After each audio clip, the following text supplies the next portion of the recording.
ladies and gentlemen. We're back for Hobby Nonsense episode 47. That's right. You may have skipped a few. Go back and listen to them if you think you did. This is where the game's made up and the points don't matter. Quick, Ray, what is that line from? Do you remember? The points are made up and the game's made up. The points don't matter. Basketball? No, that's fair enough. No, dodgeball. No, you know what? These are all great guesses. Is it not dodgeball? It's not a. It's a game show called Whose Line Is It Anyway? Oh, Drew Carey. Does that still come on? I think it actually does. Give me a break. Still the same. You didn't expect to see a early 2000s TV show quote right off the gate, did you? No. That's what I like to do. Shout out to Wayne Brady. Right? You know? I mean, he kind of got like his... I'm sure he was known for other things before, but I couldn't tell you what it was. I'll tell you what I do know what he was from. Whose Line Is It Anyway? Or the Chappelle Show, which it would have been. That's also equally famous, I would say. But yeah, Ryan Stiles too. If we're giving shout outs to all the Whose Line Is It Anyway. Who is Ryan Stiles? He was the taller guy. He was just like the tall. Yeah. He's probably still on the show. And Colin Mockery. How do I remember these names? I don't know. You are a big Whose Line Is It Anyways fan. I didn't think I was. Does Drew Carey still do the? No, Drew Carey is now Price is Right? Okay, so who does the this girl, I think she hosted E Entertainment, the channel, the Talk Soup. Do you ever remember that? I think she might have hosted that for a short time. You would know her if you saw her. I could not tell you what she's from. But anyways. Okay. Well, she's on Whose Line Is It Anyways. Yeah. Put it down in the chat if you know who is the host of Whose Line Is It Anyways. If you're listening to this in your car on your way to work, go ahead and put it down in the chat. Put it in the chat. Just type it on your steering wheel. We'll get it. We'll figure it out. Get it. Carrier pigeon. Ray Solorio's back with us for another fun episode. For the first time, Jesse. That's whoa. Is that it is? It's a first time back. I am Jesse. That is Ray. This is your episode. We're going to talk about a number of things today. We're going to talk about. We will get to Pokemon because that is Ray's Here's the forte, thing. right? You know, you always there's I know. this weird thing on the podcast. I know that you don't want to address the Pokemon, but the people want the Pokemon. I said last time I wasn't even going to make a thing of it. You need to just have a Pokemon segment. To be fair, I didn't make a thing of it this time. Ray did, but it is fair. I've been known to do it. I said I think in the last episode, I was like, I'm not going to do it anymore. I'm not going to address the elephant in the room. We're just going to talk about Pokemon. You just need to have a segment because I know that both of us went to the National last weekend. We did, right? Yes. The National, that's the Nashville show. Yeah. And then you were talking about on the last podcast, how much of non-sports was there. That's true. Especially Pokemon. That's true. And here's the thing, guys. Pokemon has been bubbling. It's always been there. But now it's more highlighted to the masses. These sports fiends, probably because the degenerates. Yeah.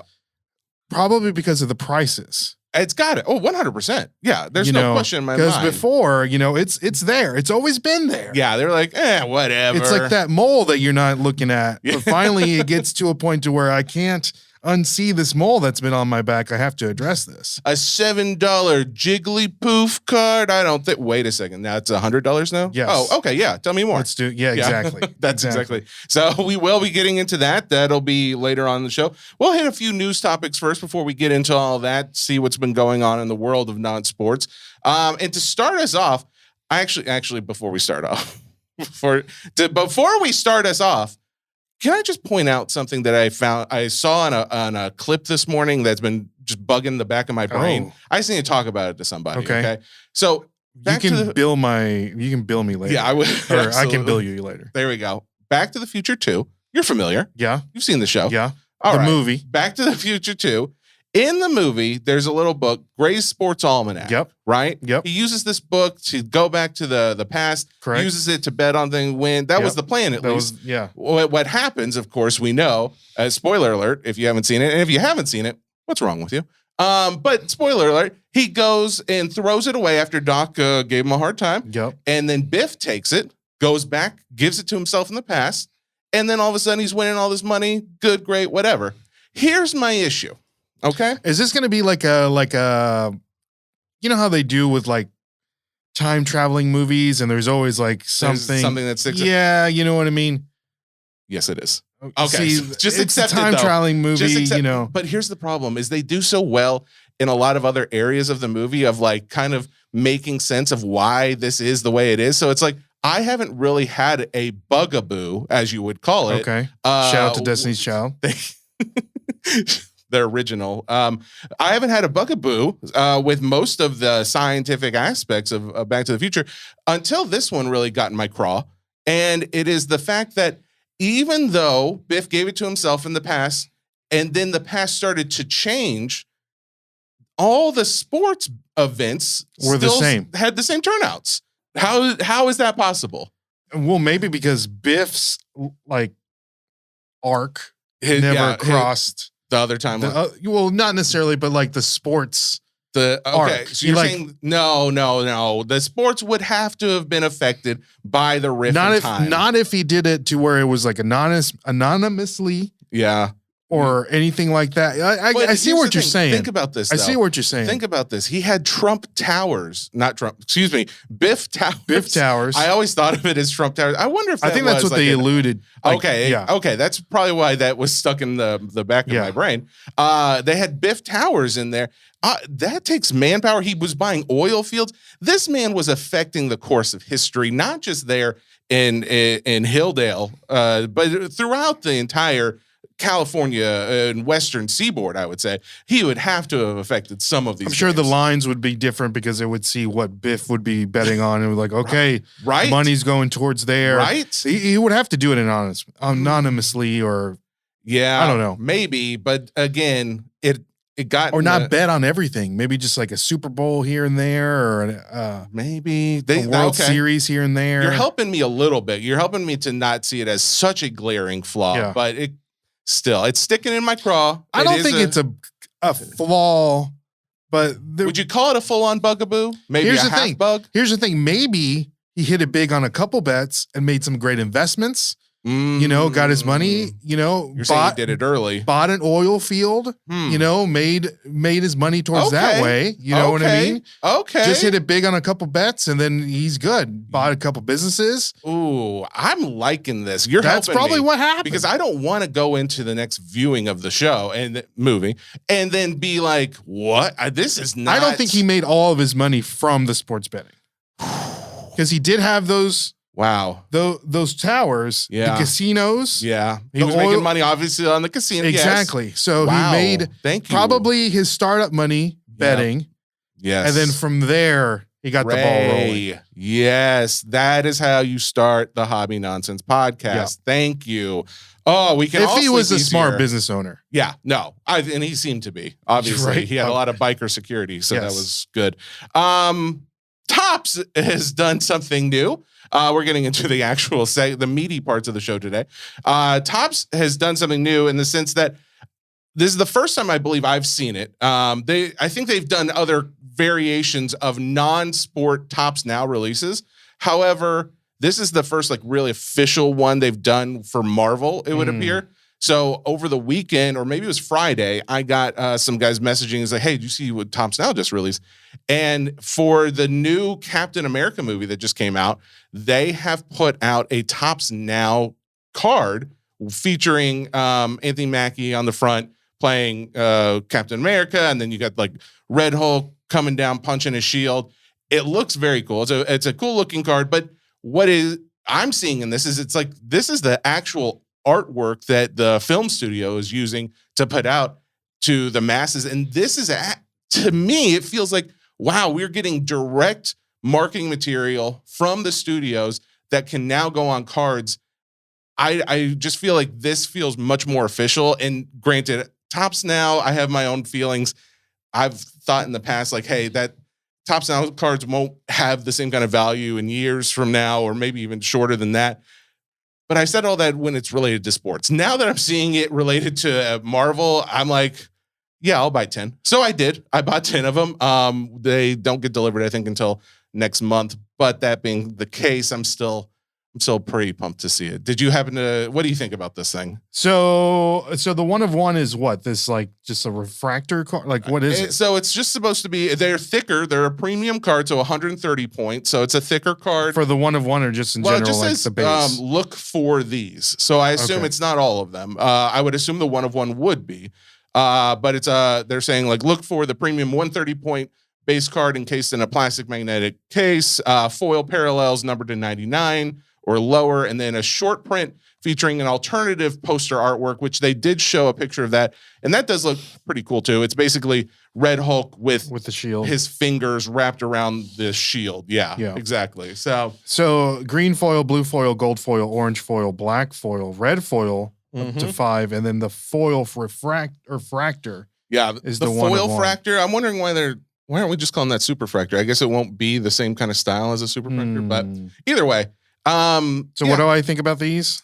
Yeah, I think this is kind of a cash grab. Cash grab? You really? I think so. And we've never talked about this before. That's kind of been my initial thought with a lot of Tops Now cards, and I agree. Paying what I paid to get these, like I think 10 of them were like $10 a piece. You paid $100. They do the thing where it's like the more you buy, the lower the price. So it's like I think when I bought them at $10, I want to say I got, I don't know, like at $14 a card, maybe something like that, maybe 12. See, I just don't think that this would be a good card to have in general. Even if you are a Marvel fan, like I want to see like a relic or something, like a piece of something on there. Maybe a Harrison Ford autograph. Oh, well, see, you know what I mean? Like when they come out with more releases of Marvel stuff, like this is like the very first of anything in the cinematic universe that they have made, right? Like at least since this new Marvel licensing. Okay. And this is, they didn't even make the artwork, right? They just took these are used in posters and things like that. So my thing is, well, it's the first one. And to me, it looks kind of cool. I just kind of want to have it. I would like to have it. That's part of the collecting mentality, right? Have you seen the movie? No, I haven't. I haven't seen it either. It looks a little mid. I agree. And that's what the reviews were kind of pointing to. Some people really like it. But again, I think Rotten Tomatoes is somewhere around 50 to 60%, somewhere in there. So, yeah, I don't know. I'm still going to see it, of course. But that being the case, the fact that they're doing this, you can bet your sweet Bippy there's going to be more. Especially, dude, when the Fantastic Four movie comes out. Dude. Those are going to be dope. If they do a Tops Now for the new Fantastic Four movie. I just want to see him do a whole set. Like, I don't know how they would do that, right? Because it's like, I, at the same time, don't want them to overproduce. I don't want a set for every single movie. Mm-hmm. Or do I? Maybe that's where they're going to, where it's like, okay, now from this might be the first one. Yeah. It might be the most middest of the movies. That's true. But it is the first one. So like down the road when whatever the storyline is going to, you know, then it's like, oh man, I need that one of one. And I'm saying foil refractor from. Yeah. And that's the thing. It's like what I really want in all of this is to get like the one of one or some kind of parallel to really hold up some value. But at the end of the day, I thought to myself, well, I'll have one of these cards, one of the first times I ever did it. And I may not buy any more, but at least I'll have that one. And as we were talking, and I said, like, just came out of my mouth, I don't want them to produce cards for every movie. I don't know, because they only put out like maybe these days at least like 2, maybe 3 movies a year. And I know they've kind of like slowed down, but they're going to ramp that back up. So I don't. Yeah, that's a toss up. That's going to be hard if I would want to see a set for every movie, because you start getting to the point where it's like, oh. I don't know. I don't know if I need every card from all of these movies, right? That's just me in general. Like, I know. Borderline collector / hoarder. Yeah, exactly. It's like I need them all. Well, but you're a Pokemon collector, and they've instilled that in you. We've established that you have to do it. It's not your choice. All right, so that's enough about that. The other news that I saw over the weekend. I've seen this happen already, and the non-sports cards nonsense Facebook group has been really cool with guys posting their hits in the non-sports card world, as well as historic cards and things like that. But I think earlier last year, someone made this post, and it was about cryptocurrency. Are you familiar at all with the company Cardsmiths? Cardsmiths? Yeah. So as a Pokemon guy, you may not be into this side of the hobby, but there is a company that puts out a collection of cards. Now, a lot of these cards are just showing like pictures of dollar bills, or they'll be like a picture of another currency and the symbol for that. And they're can you buy those numbered at in parallels. GameStop? You can. Yes, okay. Exactly. So a lot of people buy them at GameStop. Well, they did a version with, or they've done a release with cryptocurrency. How would you like to spend $50 to make 100,000? All day. Right? Who wouldn't? Right? Yeah. We all want to do that. Sign me up. How would you like to pull a full Bitcoin out of a pack of cards? Yeah. Yeah. We all would. And that's the thing. That's what you're What going is the after. Bitcoin? Is it 50 grand?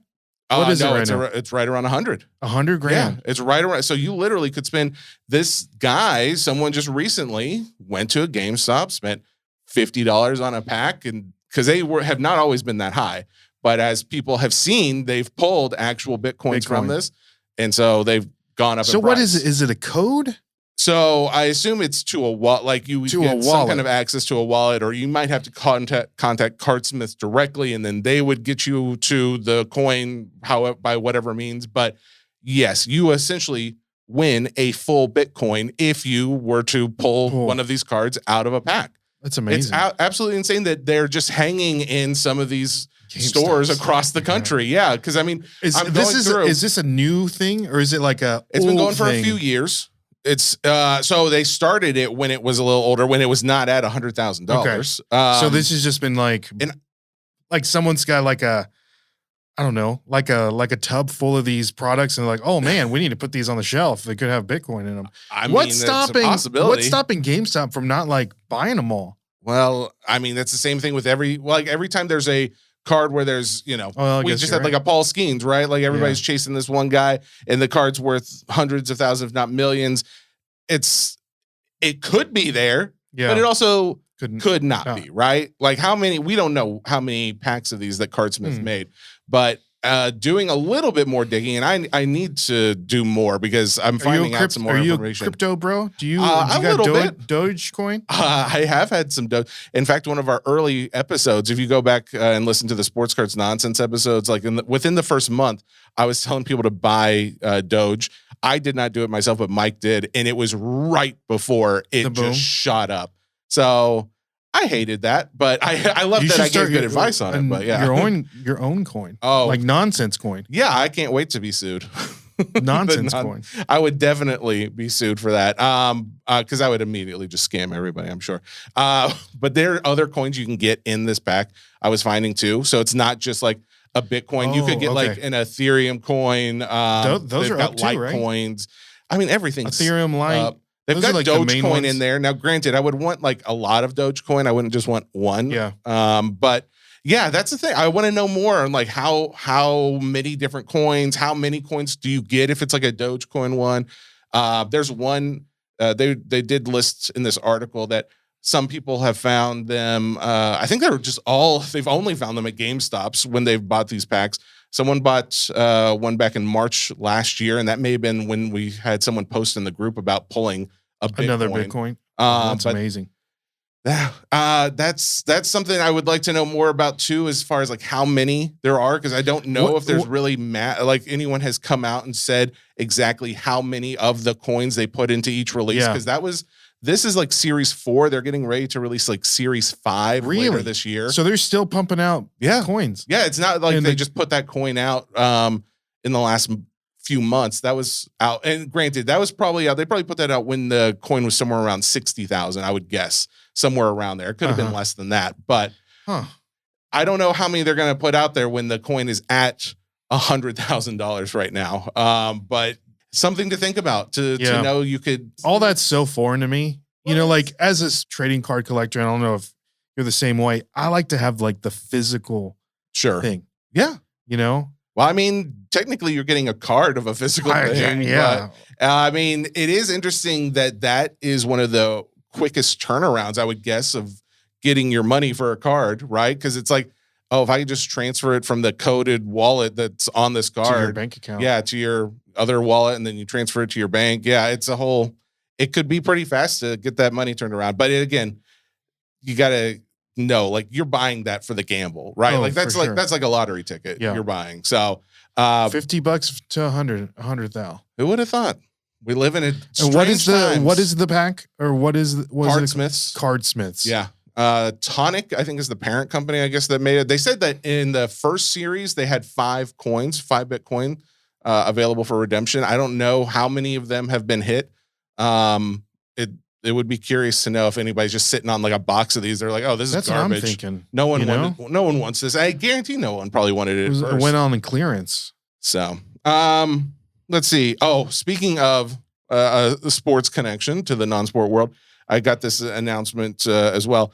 MLB last week announced on somewhere on social media is that they are going to be, the MLB is putting Pokestops in gyms at all stadiums in America, basically trying to incentivize all the kids and parents and whoever else plays Pokemon Go to, while you're sitting there watching Ohtani hit a grand slam, why don't you battle your best friend across the way in a gym right now? It's pretty dope. Actually, I think it's a great idea because the Nashville Sounds, they have at least one gym there. I know this because I was watching a Nashville Sounds game last year and I was battling some people in the gym while I was watching the game. It's a lot of fun, actually, just sit there, be able to do stuff like that. Actually, it turned out that I was actually playing someone who was sitting literally right next to me because I like looked over at them and I'm like, wait, it's like, oh, you're playing that game too? Oh, I'm on there too.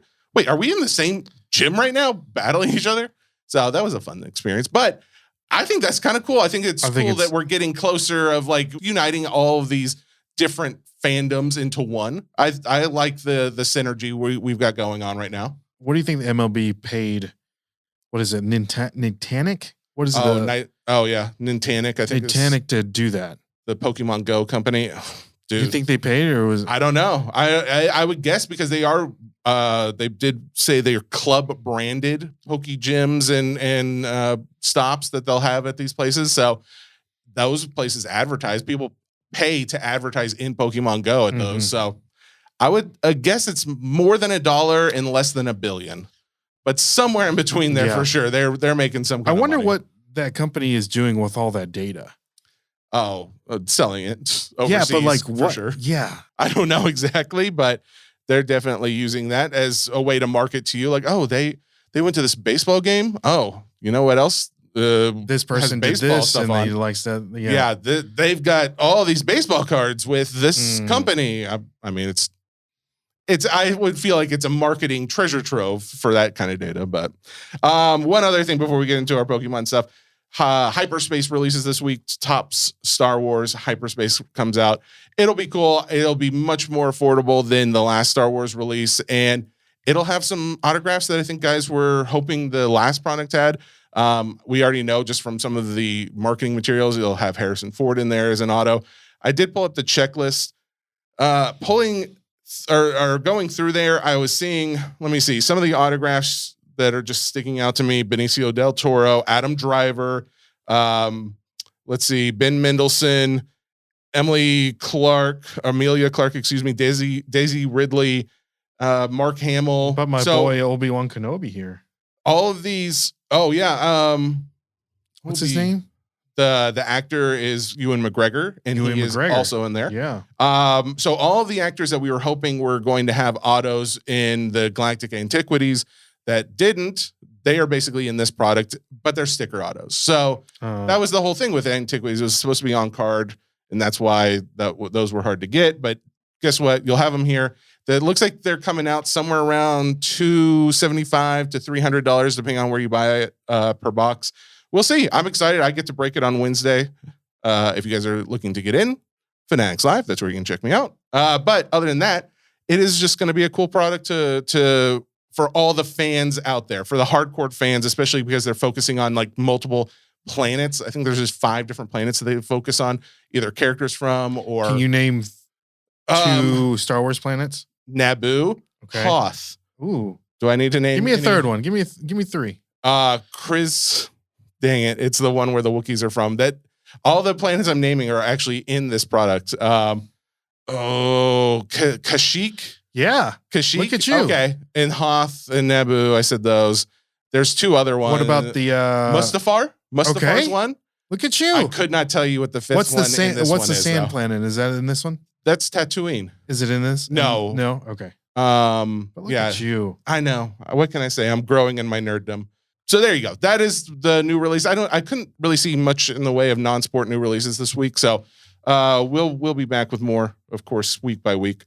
We talked a lot about the last time you were here, Pokemon 101, how to get started into it, how to find your way through the minutia of what to buy, what not to buy, what to look for. This week, there was a lot of information last week. There was. Well, it was very good. It was very good information. Not last week. It was like a month ago. Last month. Last episode. Last episode. But here's what I would like to do today. Now that I know enough to be dangerous, I feel like I'm in the danger zone because now I'm spending money on things that look good. I have got an idea that it's got some value or collectability, but what I don't know is that guy trying to scam me? I want to know the Pokemon do's and don'ts. So today I would like to discuss some of the big red flags, some of the things, how to spot a fake, maybe what's the deal with people weighing all these packs. Can I actually use a metal detector on some of these? That's wild. That's a new thing that just recently came up. Okay, that is new. That's new. All right. When new. We initially discussed some of these points, I didn't know just how, new to my knowledge was. To my knowledge, it's been new. Okay. And, getting back into the hobby in 2016, I never even heard of metal detecting Pokemon cards. Yeah. Always heard of weighing packs. So that's been around for a long time. That's been around.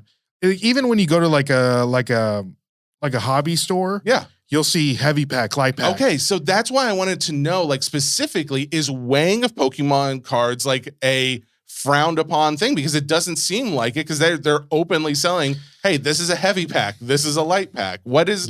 How did we get to that point? Because I feel like in the sports card world, you see somebody out at like Target trying to weigh a box or a pack or something, and you're at least getting frowned upon. I think it's kind of like the same.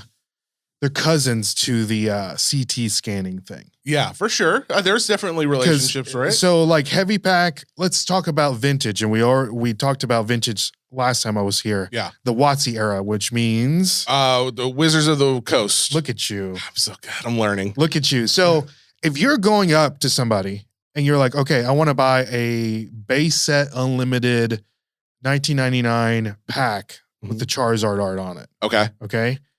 And I ask you, is it a light pack or is it a heavy pack? I would like to know if it's a light pack or a heavy pack because the price difference is significant.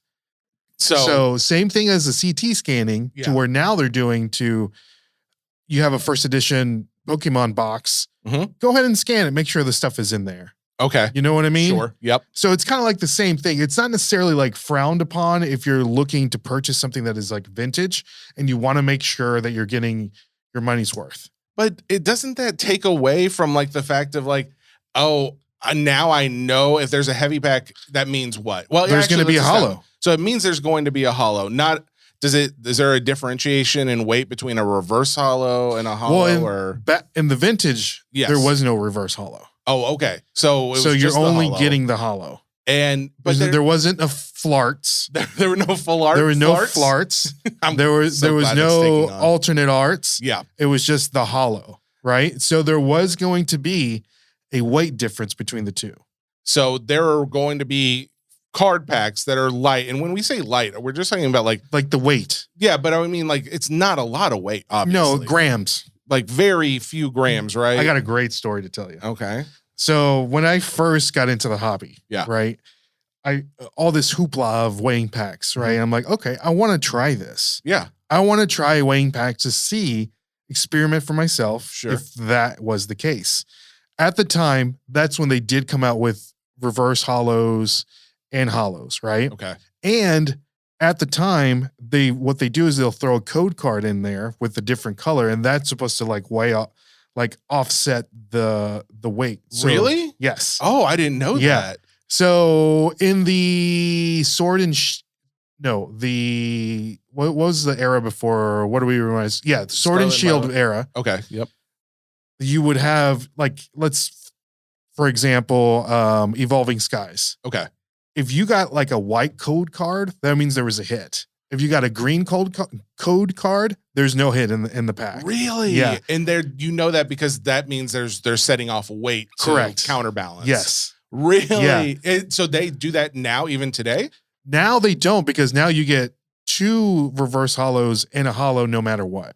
So all packs weigh the same, essentially? Essentially. Now there is some differences, and then, there's packs and, those hangers. So that's supposed to like weigh certain things. So the Pokemon company is like trying to mitigate the whole weighing thing from retail, I guess. Correct. Yeah. So you can't really there's still chance involved. You can't really weigh the packs currently. Okay. But back in the day. Back in the vintage, the WotC era, you could weigh packs. Okay. So when I got back into the hobby, I heard all this weighing pack stuff, weighing all this hoopla. And I said, okay, I'm going to try this out, but I know I can't weigh current sets, but I knew that I could weigh those at the dollar stores, like the Dollar Tree and the Dollar Generals. Yeah. They have these 3 card packs that were $1. Wait, there's 3 cards in a pack? In a pack, and they were $1. Oh, okay. So that was exclusive to the Dollar General and Dollar Tree. Oh, really? So you would go in and there would be a box full of packs. Yeah. And at the time it was I remember going in and it was tag team, which now the tag team Pokemon cards have skyrocketed. But anyways. Okay. So you could weigh those because there's no code card in those. And then you could see so I took it upon myself to do an experiment. Yeah. So I said, okay, I need to get a gram scale. Where do I go and get a gram scale? Your local drug dealer. I went to the discount tobacco, oh, there you go. The hookah place. The place here in town? Yes. Nice. Okay. Yeah. So I said, hey man, I need a scale. And he's like, I got this, I get this. Which one are you looking for? And I was like, just give me the cheapest one. I'm looking for a Pokemon scale, sir. I just want the cheapest one. So I go in my little scale at the Dollar Tree. Dollar Tree, okay. So I grab the whole box. Yeah. I literally grab the whole box and I go and off to a random corner and I'm sitting there and I'm weighing the packs. You're one of those guys. So I'm weighing the packs because I wanted to do that. And so as I'm doing this, I'm the whole thought process is I'm going to film a TikTok video. Oh, okay. So I'm hey, my name is Ray. I'm here at the Dollar Tree. I want to see if I can weigh packs and see what the hits are. Right? Cool, no problem. Doing it for the gram is always an okay excuse. Exactly. Right? Well, for the talk, excuse me. Well, I'll tell you what happened. So I do it. I weigh through all of them, and then okay, these are the ones that are supposed to be heavy, and then I buy one that's supposed to be light. Okay. So I film myself opening them. Surely enough, a V. All the ones that are supposed to be heavy are getting the hits. Yeah. And I'm leaving all the ones that are not hits back in the store. And so I open the one that's not supposed to be a hit, and surely enough, there's not a hit. And I'm okay, I tell the people, hey, this is, out of the 20 that I bought, the 21 that I bought, the one that I thought was light is light. Yeah. The 20 that I bought that were heavy are surely enough heavy. But that doesn't mean that they're good cards. Sure. Does that make sense? Yeah, because you can get a heavy and it's still not like a V card or something, something that's not worth a lot of money. Sure. Right. So I filmed the TikTok. I posted it. It was probably, I don't know, on a Sunday night or something stupid, right? Uh-huh. I get up, dude, my comment section. Oh no. My DMs. You got destroyed, didn't you? Scum of the earth. Look at you stealing from the little kids, all this and that. Yeah. So that's what I knew that is super frowned upon in the community to do it. Okay. Have I done it ever since? No way. But I just wanted to know for myself if you could do it as an experiment to so many people. Yeah. And boy, man, they eat me alive. But that's what I don't get, right? So they ate you alive, and the court of public opinion says, no, we are not okay with this. But because everybody wants to know if they've been weighed or not. So it's why, if I'm a dealer, shouldn't I be encouraged to sell these where I don't indicate that I've weighed them? Granted, if you're a dealer, you probably weighed them because you're trying to get as much money as you can. I just assume everyone's out to scam me. The new ones, again, the modern cards, you can't really weigh them, but these were the ones that you could weigh. Sure. Because there are literally three cards in a pack, and if one of them's heavy, of course, it's going to weigh more than the other ones. But that's what I'm saying though. Even though it's frowned upon, why are we still advertising them as weighed? But they only do that for vintage. They don't do that for modern. Okay, but still, shouldn't they not do it for vintage? Because shouldn't it be some people will tell you random? It's a crapshoot. Some people will tell you, okay, I have 4 base set unlimited booster packs, unweighed. Are you really going to trust the person that says they're unweighed? You know what? Excellent point. I would rather them tell me, this is a light pack, this is a heavy pack. I'm willing to pay more for the heavy pack because I know that there is a a potential to get something good in there. That's a good point. You know, I don't want you to tell me they're not weighed and then you weighed them. I'm over here. You had 10 and you weighed them. Being super cynical, and I'm not just making the clear point that you've made is, yeah, if I am going to go and buy a pack, I'm going to assume they weighed them, even if there's no sticker on there. So wouldn't it be better if they just told me they weighed them? Yes. That's a fair point. Yes. I like just tell me. Okay. And I'm cool with that. Okay. Especially, here's the point. If I'm spending $10 a pack, I don't care. I'm spending hundreds, if not thousands of dollars on this pack. Please tell me they're weighed or not weighed. Okay. All right. I like that. Yeah. Well, then. And even if it's like a first edition unweighed pack, yeah, I can pull a Red Cheeks Pikachu out of there. That's not a hollow. You know what I mean? I want the red cheeks. Yeah. All right. So they're taking steps to make this not as easily done in today's packs. But just recently, you and I have both seen on social media, at least, there are guys taking today's packs that are being sold and they're using like a handheld metal detector on them. Yeah. It's almost like, have you ever seen like those diamond testers? Exactly. It kind of looks like that. Yeah. Almost like that as far as like the size of it goes, but it's just something that they're holding up to a pack and it'll go off if supposedly if there is a, like a flarge card, some kind of hollow in there. But if you didn't know from the video, those were Sword and Shield era cards. Oh, they were Sword and Shield. Okay. So you can't do one era back. Yeah. So even in this era, all of them will go off because there's always going to be a reverse hollow in them. Okay. So do you know, have you looked into it or found anybody else talking about if that is like real? Can you actually do that? I mean, to the I don't know. Maybe. Because I've got some Sword and Shield cards. I've got packs at the house. I think we should order a metal. I think we should. I have an old school metal detector in my house. I do too. But we need one, we need the little diamond tester. I think next time I'm here, I think we need to order one and test it out. Done. We are doing that. And here's what's going to happen is we will also get roasted for being the ones that like we put out the content of us. Hey, let's see if these metals. Oh, it does. You know what? We'll sell these other non-detected packs online. But again, with exactly like weighing the packs, that doesn't mean that there's going to be a good card in there. That's true. But at least we know it's not going to be a nothing card. So it's still a win. But it could still be, in the Sword and Shield era, it can still be a hollow, and those hollows aren't really worth anything. Just like not a full art. Yeah. Not an alternate art. Yeah. But if it doesn't go off at all, is there a chance that there's anything good in there? No. So then we're at least beating the odds in that sense. So yeah. Unless you're actually a TCG player, and then you can get like a card that you need for.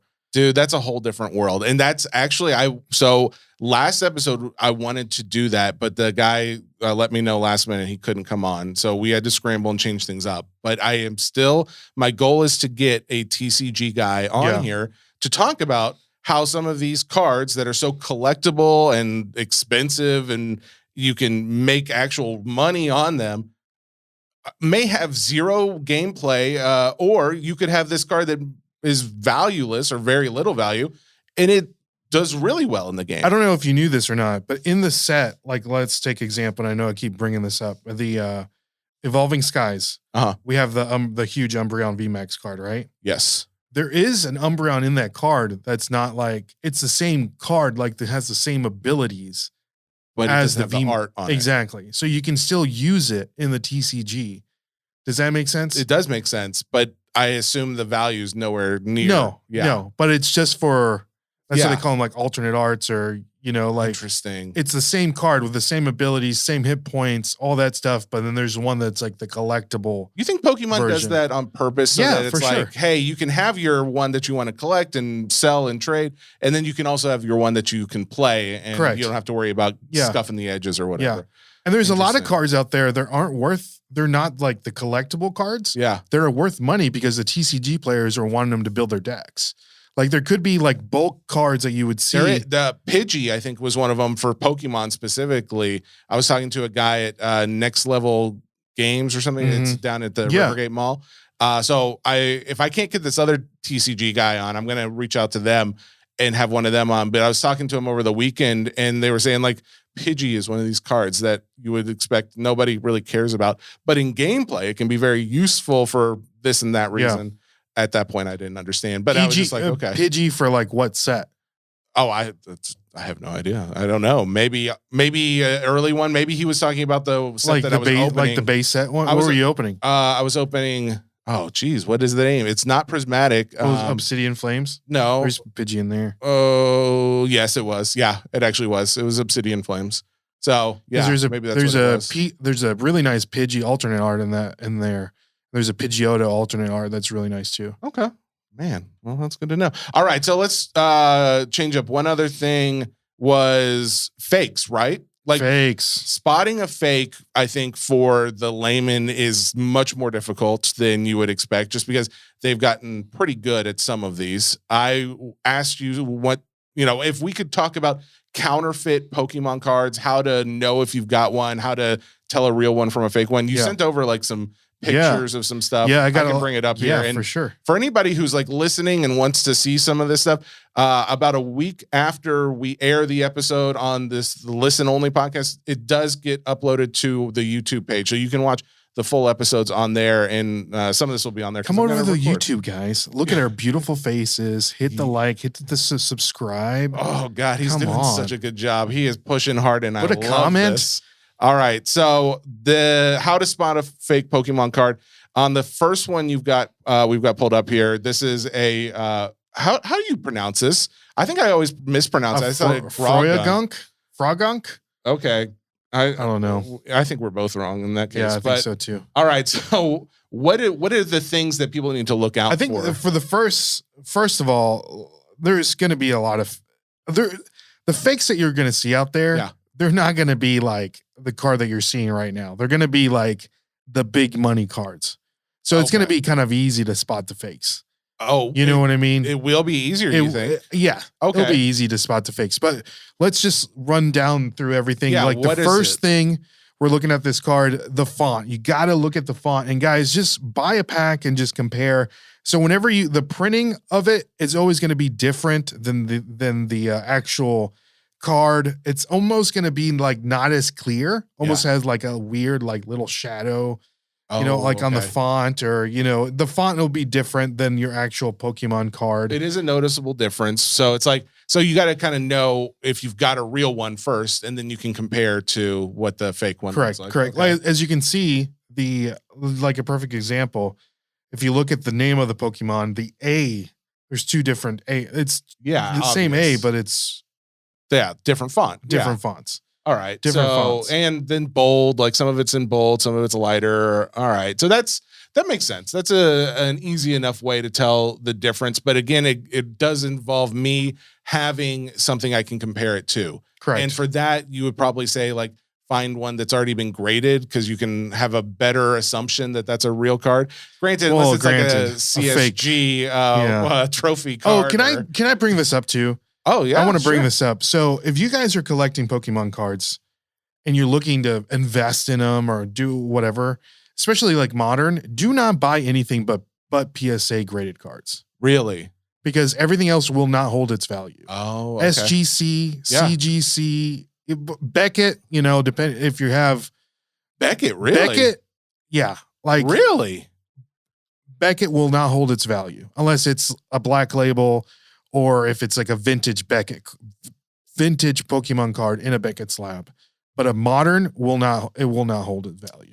A modern one just won't. But if it's a vintage one, there's a chance. There's a difference. Value. But mainly it's PSA is what you're saying. PSA is what people want. If you go to a show and people have like CGC, what's the one? SGC? Or CGC is the one that is the big one right now that's in the hot waters, right? Hot water, so CGC. Because a lot of people, when that came up, like that company came up like during the initial boom, like 2020 and 2021 as a grading company. Yeah, as what they are now. They were around, but I got what you're saying. So like, that's when people started grading with them, just because like the backlog of PSA, all that stuff. You can't move them. People don't want them. Really? But with that being said, that's a good opportunity for you to get a cheaper slab for the card that you want. Maybe, crack it out of the slab and send it into PSA. Interesting. If you have a Moonbreon, it's going to be cheaper than the PSA. Yeah. and from there you can crack it, send it into PSA. Hopefully you can get, the same grade. Okay. But if you're looking to sell, people don't want them. Gotcha. People don't want them. So don't buy anything but PSA. And if people are wondering, we talked and about that's CGC, my opinion. That is my opinion. I am not. You're not being paid by any of the big that is PSA my opinion. Fair enough. This is not financial advice. Hey, I'm not sponsored by anybody on this podcast, so you can say whatever you want. It's fine. So I'm going to put that out there.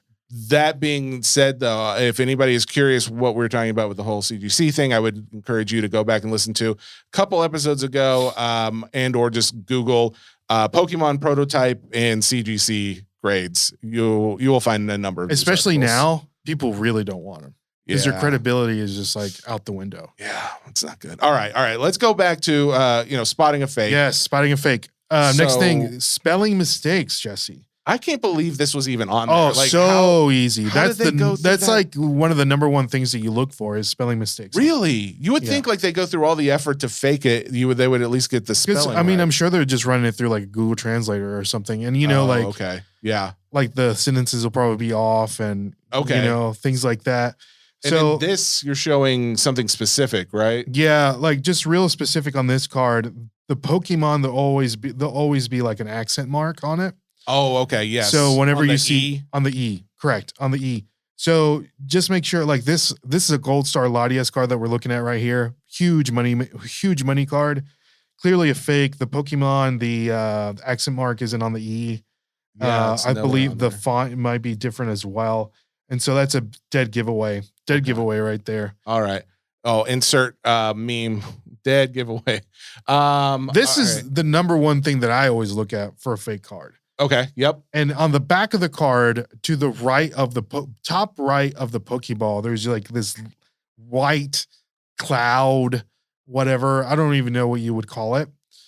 A smear. A cloudy smear. Yeah. So on a fake card, for some reason, they can't get this right. Like, I don't know if it's like a printing issue. Well, we can't even define it, so maybe that's why. It just looks like a blob, yes, right? Okay. On a real card, there'll be like little breaks in the blob. Yes. This is a terrible, how I'm describing this. When you see what we're talking about, you'll know. But yeah, it does look like a cloud that's kind of broken kind of like let's say like a brush stroke. Yes. Right? From a paint, like if you've ever painted a wall before. It should look like a brush stroke, but it looks more blobbish in the fake one. On the fake one. It just looks like a really hard. The real one looks like a brush stroke. The fake one looks like a roller stroke. Yeah, okay. Fair enough. All right. So just you know what? In that picture though, too, it also is it always lighter like that? The printing colors look lighter. Yes. I didn't know if that was the printing is going to be different. You could tell. Gotcha. Okay. Like right off the bat, the printing will be different. They'll be like it won't be as defined as the real one. If you had it compared to, you would be able and to if I had some fake cards, I would have brought one. How do you get a fake card? You can just go to eBay and search fake cards. There's a boba store on Saunders Ferry that sells fake cards. No way. I might go in there and grab. Do they know they're fake? Are they purposely selling them as fakes? I don't know. Yeah. There's only one boba store on Saunders Ferry, and I know which one you're talking about, so I'm going over there. Yeah. I'm going to get me a little Linkoya, and then I'm going to go over there. Shout out to Linkoya. Oh, they're so good. All right, next one is packaging. Oh, this one's easy, too. So you'll see a lot of these at, like, flea markets. Mm-hmm. You'll see, a booster box of Evolving Skies or Roaring Skies for, like, $40. This must be a deal, right? Yeah. It's always off. The coloration, it's like this. They like turn the saturation like way up. It does look off on the fake boxes. And another dead giveaway on the real boxes, guys. You are going to see, like the Pokemon Company does a good job at doing like these, like the cellophane around it. Yeah, like has like a stamp, yes, like a Pokemon stamp on it, and they're all in a certain order and. I don't know. Like the fake ones usually don't have that. They don't have any stamps? They don't have any stamps. So if you like a good fake will have some stamps. Oh, so there are ones that will fake it with the stamp, correct, the Pokemon stamp on there. But so first off, if you have a box that has cellophane wrapped and there's no stamp on there, don't buy it. Don't buy it at all. Okay. If it does have a stamp, that doesn't necessarily guarantee it's real, but you've got a better shot of it being real. Correct. Okay. And then just by like the way that the cellophane feels. Like when you say that, like how like tight it is on the box, like if it's loose or something. It almost feels like a cellophane on a real box is like it feels lighter. Okay. And then on a fake box, it feels like a heavier cellophane. Oh, does that make sense? Yeah, absolutely. Yeah, so like almost like if they got plastic. it like a Sam's Club and like used cellophane, like wrapped it around the box or something. Okay. So I've seen this before, and this is not on the picture, but I've seen in fake boxes, the packs, and as you can see on the side of the packs, they're supposed to go from back to front. Yeah. On fake boxes, I've seen this too. They'll go from left to right. What do you mean, like left? So like if you're looking at a box and it's like the front is facing you, yeah, and they're all like stacked towards you. What do you like? The boxes are stacked? No, like the packs inside the boxes. Oh, the packs inside the boxes. They're all stacked and they're all like facing you. Okay. On fake ones, if the box is facing you, they're all coming from left to right. So you're seeing like the spine of the packs. Really? Yeah. So like right here. But you wouldn't know that unless you open the box, right? You can see them from the side. You see how like the real box. Oh, that's you true. Can I see guess the you packs. can see. Oh. So I on see some what of the you're saying. fake ones, you'll see the artwork facing you. And that's a dead giveaway. Dead giveaway. Yeah. Just Shane, please use all of this. Use all the memes you can. So again, people, what he's saying is when you're looking at one of these boxes and you were to open it up, like where it's front facing you, he's saying if the packs, when you're looking at that from the front, if they are to the side, if the packs are basically thin looking at the pack in the box, it means that they pack them in their left to right as opposed to back to front as they should have. Correct. As a real one would be. Correct. That is. Okay. And I think you can actually buy fake ones off of Amazon. Specifically because people are probably trying to like sell fake ones, Or, I assume. I mean, I don't know. Maybe you just want your kid to have. I would want one just so I can compare, you know, so I could see. But at the same time, it's like, I don't know. I would feel a little bad having one of those that. It depends on how much you buy it for, right? That's fair. Like if they're charging $140, they're like, yeah, I'm definitely not going to buy this. Yeah. But if they're like, okay, this is a $20 box. Yeah. I know it's fake. And guys, come on. That's the number one thing. If it's too good to be true, it's too good to be true. If you're looking to buy an Evolving Skies for less than $1,000, yeah. It's fake. Yeah, it's not real. It's not real. Like, don't get it twisted, you know? Oh man, I want to go open some packs after all this talk. All right, we gotta keep going though. So next one is texture. We talked about this the first time that I didn't even really realize texture was a thing to know about. So what's the deal with texture on fakes? Texture, there is no texture. Period. Oh, there isn't texture. There is no texture on it. So it'll just be like a film of hollow on the card. Okay. But you couldn't like, and you even said too, like the texture isn't always the same. The texture kind of like, well, in some cases will go along with the image, the art of the card. Yeah, correct. The art of the card. So in some cases you'll see like little raised ripples if there's like a puff of smoke or something coming out. Whereas in a fake card, you're really not getting any real raised. Correct. Okay. That's good. I mean, that seems like a really easy. It's almost giveaway. like, you know, like on a $100 bill or something, and you look at like Benjamin Franklin's face, and there's like, oh yeah, like it makes like little the lines. The actually lines are raised slightly. Yes. Okay. It's kind of like that. So like, I've never held a $100 bill. I wouldn't know what that's like. He only holds $1,000 bills. Oh, got him. All right. So that's an easy enough one. And then this one might be the hardest of all of them. I was gonna say you can find out, I guess, if this is real or not, but you're not gonna like the way to do it. I've done it. So this is called the rip test. The rip test. And is it as simple as that sounds? That's it. You just have to rip it. You just have to rip the card. And so the card, if you literally take the card and you rip it, like let's say you have a pack, and in the pack there's like the Umbreon card. Yeah. Take the energy card and rip it. Okay. Oh yeah. Okay. Take an energy, take a cheaper one in there and just rip it. And so when you rip it, if it has this black line, when you rip the card, yes, it's real. You want to see the black line. Yeah. So that's like part of like the ink or the printing process that they use. Okay. If it's fake, there's not going to be that black line. Is that true to like all Pokemon, like Correct. from early printings on till now? That I'm aware of. Okay. I want to make sure I say that before everyone roasts me in the comments. If you know differently, because please let us know. We know you will. Make sure you say something in the comments. We'll find out and edit that information. But that's really good to know. The only problem I have with that is, like you said earlier, if they are faking a card, it's probably going to be a expensive one. So it's like they could end up putting all real cards in there and then fake the good one.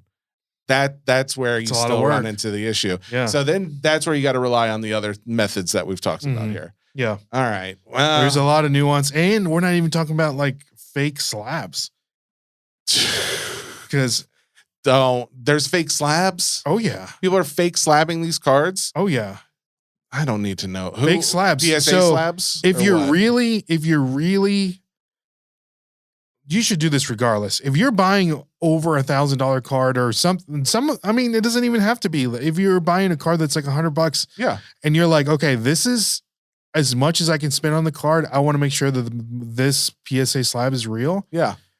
Go to Amazon, buy yourself like one of those like black lights. Oh yes, like a pin or something, and just shine that bad boy on that PSA stamp on the front. You know, the little sticker. Yeah, or on the just the label, and there's like hidden things on there. Really? I didn't like a new one, the fake ones won't have that. Gotcha. Okay, that's good to know. Yeah, very good to know. All right, so fake slab, that's a whole different story. That's a whole different story, and we can get into like how prominent would you say this is though? Like how bad of an issue is faking Pokemon cards? It's a really bad issue. Really? Yeah, especially like with Poncho Pikachu cards, like those promo cards. Yeah. There's some fake promo. I had a friend, a local vendor that met with somebody on Facebook, literally was selling some Poncho Pikachu cards.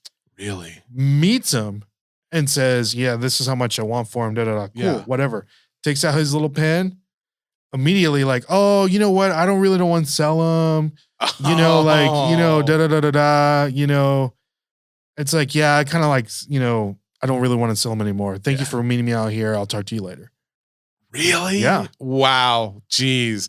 So for a fact and they'll use certain numbers from real ones. So you can't, you'll never actually be able to tell that. That's what I would assume is like, if you're going to fake it, you're going to use a number that actually corresponds. A person that doesn't know about certain numbers will use a certain number for a completely different card. And you'll look up the cert and you're like, oh, so that's an easy one. Batman card. What is this? So do your due diligence. Good. Yeah, do your due diligence. If you're looking at a card to purchase, look up that cert number, and if it's what it is, then all right. Have you ever gotten a fake card that you're aware of? Like someone not that I'm aware of. That's the part. That's a hard thing too. Like, yeah. All right. Well, that's just that's why I only purchase cards from people that you trust. But even then, what if they got scammed and they didn't? That's true. So, all right. So really, devil's advocate. I know. I'm sorry. I'm not trying to be, but it is one of these things where it's like, it is a fear. I wouldn't say it's like if you go into Target or like a card shop that you trust, the odds of you getting a fake card won't be fake. None, right? Like you're not going to get it out of an actual pack that comes from the retail shop or from a card shop. However, if you're buying individual cards already ripped out of packs, and or I guess they can still be in packs, right? Because people will reseal these packs. I've heard one of the giveaways, if you got a pack and you're not sure if it's fake, is the like the crocodile seal on the top of it. So it should be flat. The seal on the top and bottom of a pack of Pokemon cards should be flat. If it's got a jagged edge, it means it's a fake. Yeah. And here's the thing, guys, for everyone that's like, all the rippers and shippers out there, Jesse. Yeah, I've been because I do that too. I'll sell Pokemon cards on whatnot. Don't ever buy a pack of a booster box and the packs are like already out. Oh, say that like, okay, we're gonna rip a booster box of this, and you don't see them opening up the booster box. Yeah, don't ever buy them. That's my personal opinion. Okay, good to know. Like, don't ever buy anything to where they actually don't rip any of the product that's in the containment, in the container, or however it comes. Yeah. Okay. Well, honestly, I feel like there's probably more, and we'll probably continue to find more, and we'll update as we find other things that you can be aware of for spotting fakes. But that was a good start in that. That's lesson. why, in Pokemon cards, you'll see blister packs, like check lane blisters, like in like the you when you go to Target and there's like the checkout lane, sometimes you'll see them in the little with the plastic on top of the packs. Oh, yeah. Like they're in like capsulated in the. Yeah, just like something that's got an extra layer of protection. Yeah, like the blister pack. Those usually sell more down the road because they're more like protected and you can't really tamper with those. Oh, so like a 3-pack blister, like with a promo card, those usually do well down the road. The ones that are in the sleeves do well down the road. But anything that's like loose usually don't bring as much money because it can easily be tampered with down the road. Okay. Very good to know. Man. All right. Let's change up gears though. So you talked about this to me separately about promo cards. Love promo cards. The thing with promo cards is the assumption is they may not have a ton of value in some cases just because you get a promo card in each, like, is it just an ETB? No, I know it's not. You can get just the definition of what is a Pokemon promo card. It's an exclusive card for professional events such as tournaments, special events, or through Pokemon related merchandise. That's how you get a promo card. Okay. All right. So there's probably a lot of them in some cases, though, right? Correct. Okay. And I would assume most of the time the card that comes in every box that everybody gets would not hold up much value. You would think, right? Yeah. But here's the thing, especially when you have grading coming into play. Okay. Because that little card in the box is just moving around, shaking, sure, getting all damaged or whatnot. Okay. And if it's a nice card with a great artwork and texture and a great Pokemon, people are going to want it down the road. Like for a perfect example, our first example that we have as a promo card is the Ancient Mew promo card. So the Ancient Mew promo card was given out to people during the first Pokemon movie. So you would buy a ticket for the Pokemon movie back in 2000 or 1999, whenever it came out, and you were given this promo card for free. And so you would just, throw it around or whatever because everyone had one, right? Sure. So a raw value of this card is $41. A PSA 10 is $556. But that makes sense because that a PSA 10 has to be incredibly hard because you're getting this as you're going in to see the theater, right? And you're not like giving it in a pack. It is in a little pack. Oh, there is some kind of covering for it. Yeah. It's not just like a paper. You know how you get your ETB and the promo cards in a little pack? Oh, just like a little cellophane. Correct. Yeah, that's all that really. That's how it was. To it. Okay, so there's not much protection. There's not much protection, especially when you think of the kids or even adults that are getting these. They're not. And think of how many they made, and they're not walking in with like a penny sleeve and a top loader in their pocket. They're going in there with just shoving this cellophane into their pocket and getting damaged. And think of how many they made, Jesse. I would assume the height of Pokemon. Yeah, the movie's out. Every theater had these promo cards. Okay. So what I'm hearing is there should not be as much value, honestly. Exactly, right? But there is, because there's the 10 is just so hard to get. I had a friend, or not a friend, just a person that was... Oh, you don't like this person? Well, no, I don't know this person. Oh, okay. That was a follower of mine, and he found my channel on TikTok. And, I do some Pokemon-related stuff on there. He says, hey, man, I worked at this movie theater. We are converting the movie theater into a church, not the one down the road. But, yes. But you told me, I think you told this story on the first episode. Yeah. And so he found a bunch of these promos and he sent me like 3 of them. I ripped one, sent it in because it looked good. And it came back at 10. And you did get the 10. Yeah. Dang. Now, I actually have this next one that you have on the list. Card. This is the Pikachu, the Pika portrait. Is that what it's known as? Or Pikachu with the gray felt hat. Okay. I just call it like the Van Gogh. The Van Gogh. Okay. Yeah. So the Van Gogh Pikachu. I got this one at the height of the popularity because I found the thing where it was like, if you bought something off of like, is it Poke Center? The Pokemon Center. The Pokemon Center. If you bought something off there, you got one, as opposed to having to go to the museum and get them or something. If you were to spend $30 from the Pokemon Center, you could possibly get this promo card. So is this true? Is the pricing true on here? What it says right now? Oh yeah. Is that up to date? Yeah. It says raw $320, PSA 10 $718. Yes, sir. I have it as an SGC 10. Obviously, probably not going to pull in the same kind of PSA 10. Mm-hmm. Should I cross that thing? I would cross it. Dang. I did not realize that was holding so much value. And this card, there was so much controversy over this card, Jesse. Two reasons. One is the madness that occurred at opening day at the Van Gogh Museum, which at the time was the only way that you can get this card. Okay. Buy a ticket to the Van Gogh Museum in Amsterdam, I believe, or Holland. I'm not 100% sure. Okay.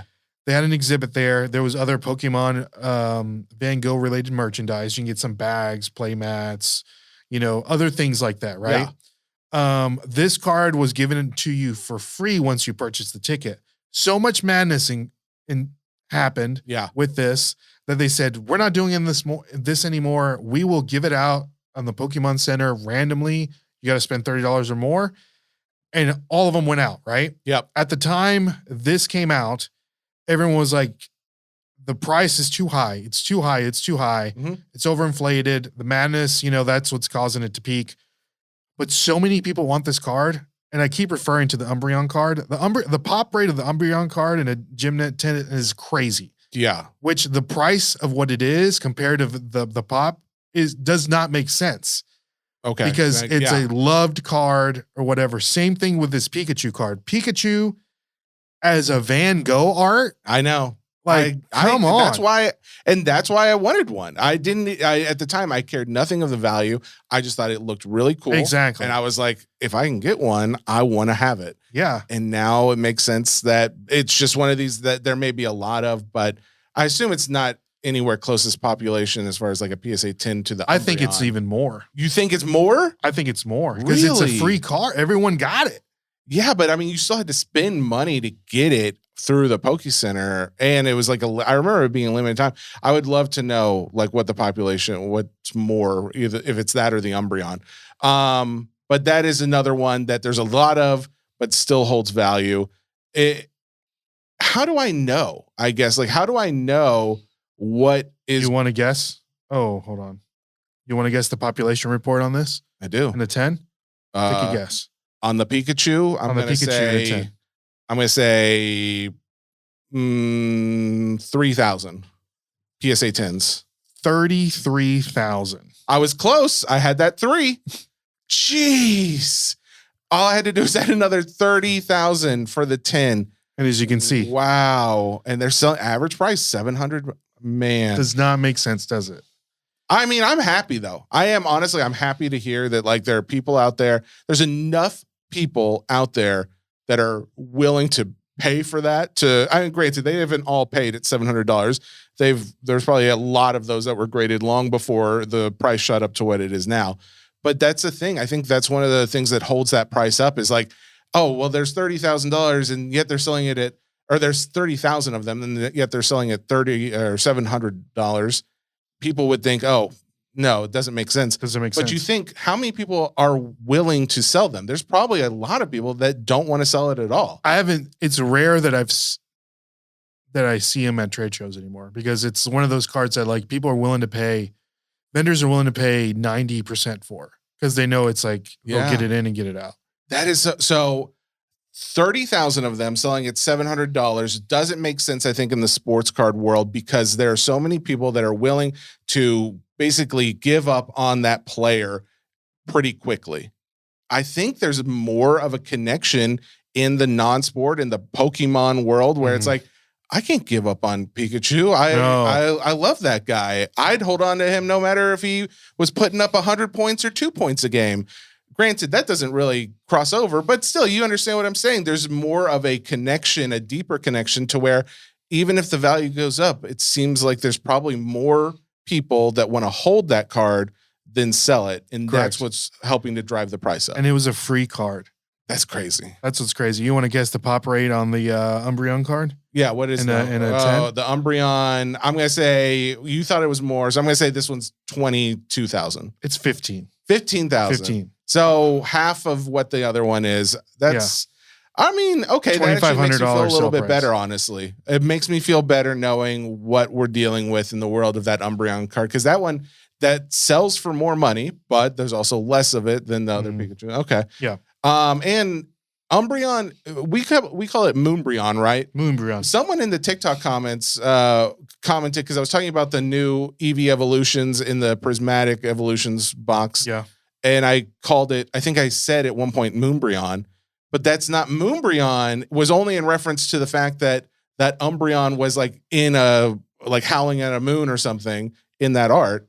But there's a moon behind the Umbreon. They said the Umbreon in the Prismatic Evolutions is a Sunbreon. I disagree. They say they're calling it a Sunbreon, not Moonbreon. Almost every Umbreon card has a moon in it. I'm just telling you what that guy, all that the ones one that dude I have. said. I hope you're right. But now I need to know. I'm confused and I'm scared. So we talked to promo cards. Not all of them are necessarily worth less just because everyone got them for free. Obviously, there are others that do well. Just so the audience does know, there are a few others that you named and some that are more recent. Why was this Charizard on here? So this is right now, Jesse's looking at the, so as you can see here, and I just want to preface with this, to get a promo, again, they're free and they come either, you can get them free in a movie. Yeah. Promo, like an ETB or special collection box or something like that, or something they call like pre-release kits or build and battle boxes. Oh, okay. They're usually like a little promo in there, like when they do like a TCG pre-release party of a new set. Yeah. So what we're looking at here, we're looking at a Charizard stamped promo from Evolutions. Okay. And the one that you're looking at, this is a staff promo that was only given to the staff at a TCG store. Really? Wow. So not only is it a pre-release Evolution stamped, but it also has a staff, STAF yes, promo, which it makes it even rarer. Just to be clear, 2 Fs. Two Fs. STAFF. Excuse me. English was my second language. Thank you, Jesse. The raw value on this card is $1,400. At PSA 10 is $10,000. Just to compare that with the regular stamped Evolution promo, yeah, it is a raw value is $300, and it's still a pretty good card. And a PSA 10 is $2,700. Do you think that why is the price so high on the one that doesn't say staff though? I mean, obviously it's Charizard and there's going to be, was that one always high or is it just recently jumped? No, it was always been high. But again, okay, like this was before really like the boom. And then this card is a little more rare because you can only get it through those like pre-release TCG. Okay. That makes sense why that one would be then. Yeah. All right. And then you go into some other things. Again, we'll have to cut for time. We'll come back to that. All right. Let's do, what was the last thing though? Ray's Reqs, your recommendations. My recommendations, ladies and gentlemen. And again, this is not investment advice. These are just my recommendations. It's not a publicly traded security. I don't know if you have to give that, but it's I'm probably just smart. saying. Get I'm it just out of saying. the way. I'm just saying. So I may or may not sway the market on these cards.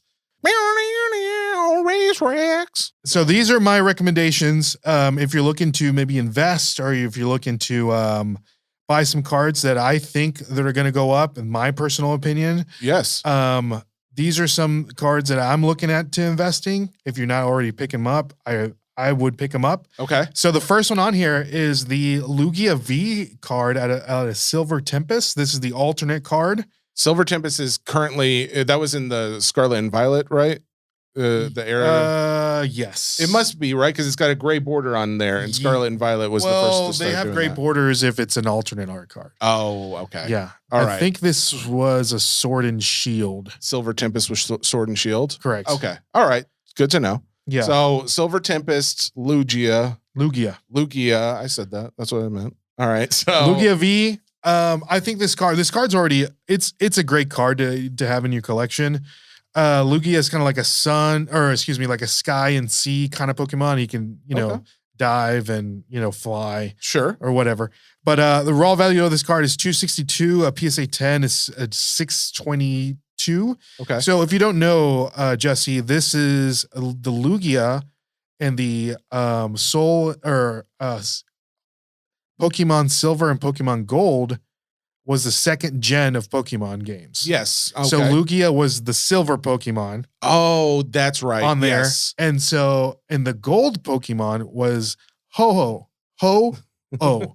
H-O-O-H. Okay. Got it. So in the new set that's coming out in English, which is going to be called Destined Rivals. Yes. Okay. Okay. They're finally releasing the alternate art for the Ho-Oh card. Oh. So if you scroll down on here, and it's a reminiscence of the Lugia card. So they almost like come together. Why that would raise the value of the other one. Correct. Because it's like, hey, we're getting a connection with this new set. That's a smart play. I like that. Okay. So when does that one come out? Do you know? In May.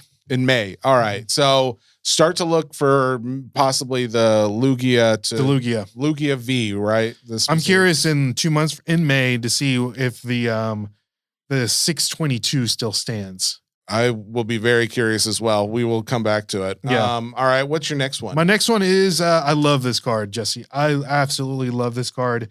And there's a little caveat to this card. It's actually down in the month of February, but I think it will increase over time. Okay. So it's down 11% from last month. Okay. It's from currently it's $24. It's down from $27. It's a nice little alternate art card.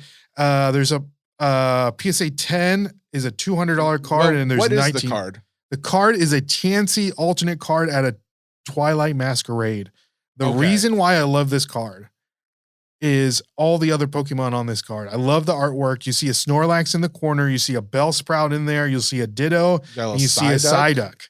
And the fact is, it is a Chansey card, but it's like it could just as easily be one of these other Pokemon cards because they're featured so prominently in the artwork. It does. I will say to see that card is like $24 is kind of surprising because it does look like it would be one that a lot of people would like. Exactly. Okay. So you think that one has a shot as a PSA 10 right now being $200 to get it raw, only $27, $24, somewhere around there. Yeah. And Twilight Masquerade, I got some packs of that at like the Dollar General, like last week or something. Granted, not many. Those were a little bit harder to find, but I still found them in like a 10 or something like that. Yeah, you can find them. They're readily available. But guys, if you go to card shows or TCG Player, I would pick this up. I love this card. Again, some of the original 151 Pokemon are on this card, which I think is another reason why people would like this card. Absolutely. I'm a big fan of this card. All right. Next one in the list. Next one is Graveyard from the Scarlet and Violet base set. Oh, okay. Okay. From the base. From the base set. That one, because that one's not at least not yet, a very popular in terms of monetary value set. So the Graveyard card is an alternate art card. As you can see, it's up 13% from last month, $23 to $26. PSA 10 is $152. And there's a pop report of a 10 of $845. So I love this card just because of the artwork on this card. As you can see, it is kind of like a spooky kind of dog. Yeah, okay. Stuff like that always sells. It's got like a little Gengar mat that he's laying on the floor, and there's also a Ghastly there. And I'm a really big fan of this artwork. There's also a Ditto and some other Pokemon toys that he's playing with. I think this card I love the artwork on this card. You can pick one up for $26. I think it's only going to go up from here. Okay. All right. What's our next one on the list? Next one on the list is an Execute card out of Surging Sparks. It's up 57%. From January, from a $7 card to an $11 card. Okay, so still affordable. All these are affordable. This is our most affordable one so far. I like that. PSA 10.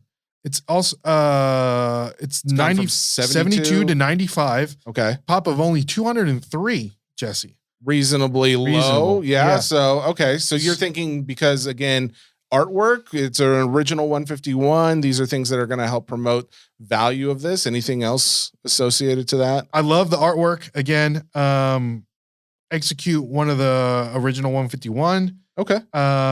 There's another counterpart to this card, the Alolan Executor. Yes, the big money one. Yeah, is on the same tennis court or basketball court that this is in, so you can see the shadow of the Executor. That's not a palm tree. That's Executor. Yes. I like how they did that. That's cool how they tied that in. All right. So I think this card again, it's an amazing looking artwork. I think down the road it's going to be. I mean, they're not going to be. I don't think they're going to be thousands, but I think it'll be good investments down the road. All right. So. Next one up, we have a Houndour from Obsidian Flames, up 133% from January. That's from nice. A $6 card to a $14 card. PSA 10 is 109 from 109 to 150. A pop report of only 247 and a 10.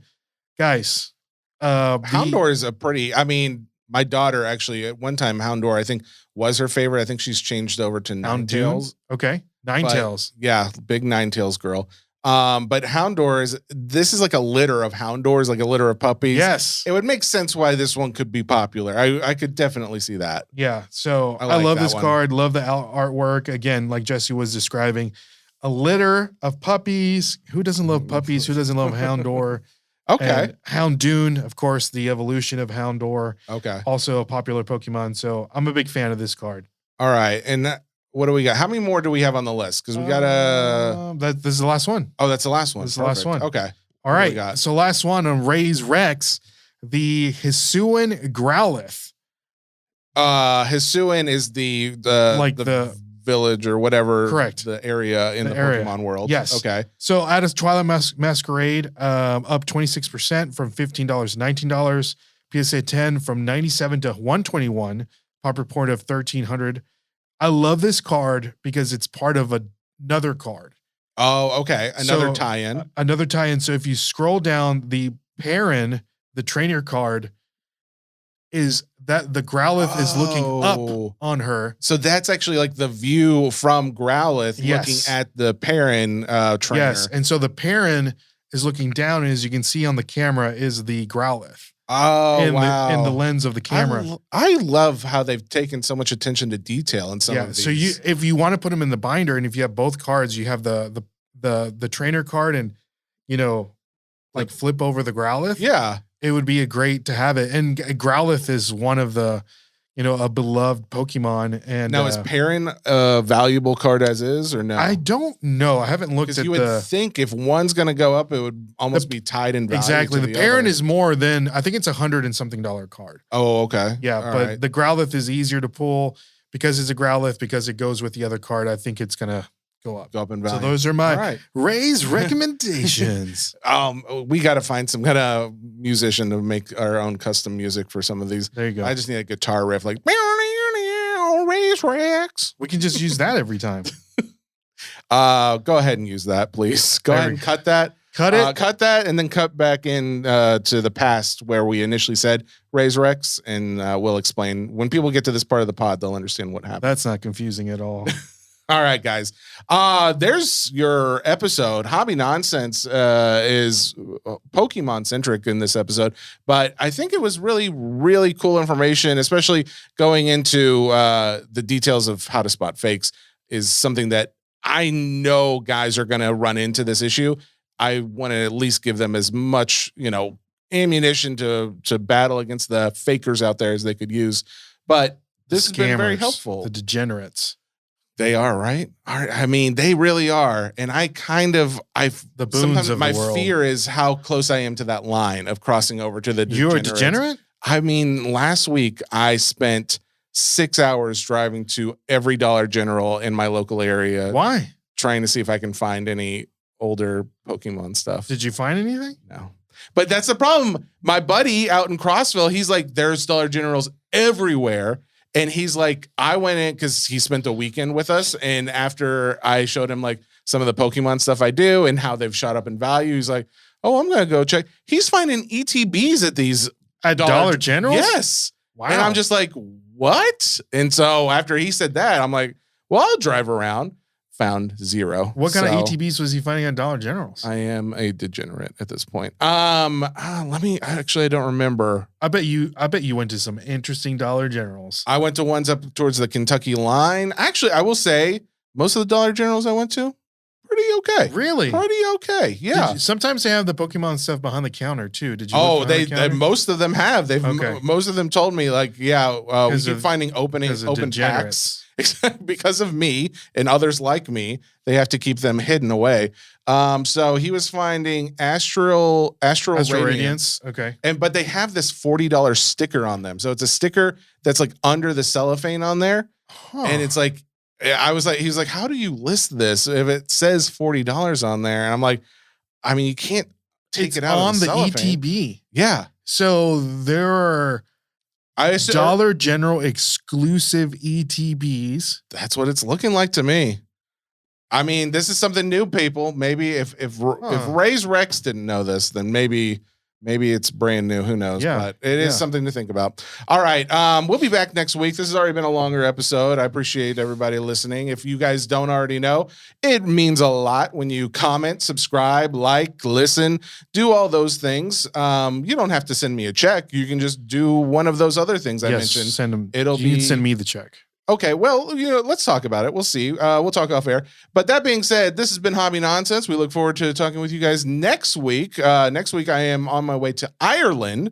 There will still be episodes. Yeah. Are you Irish? I am 63% according to my... You going to the motherland? My 23andMe results. Yeah, I guess so. You going to meet up with some old rallies?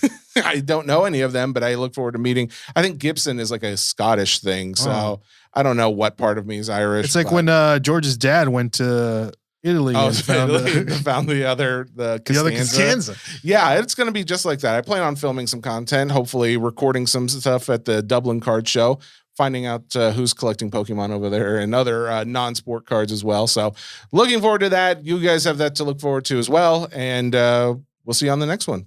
Goodbye.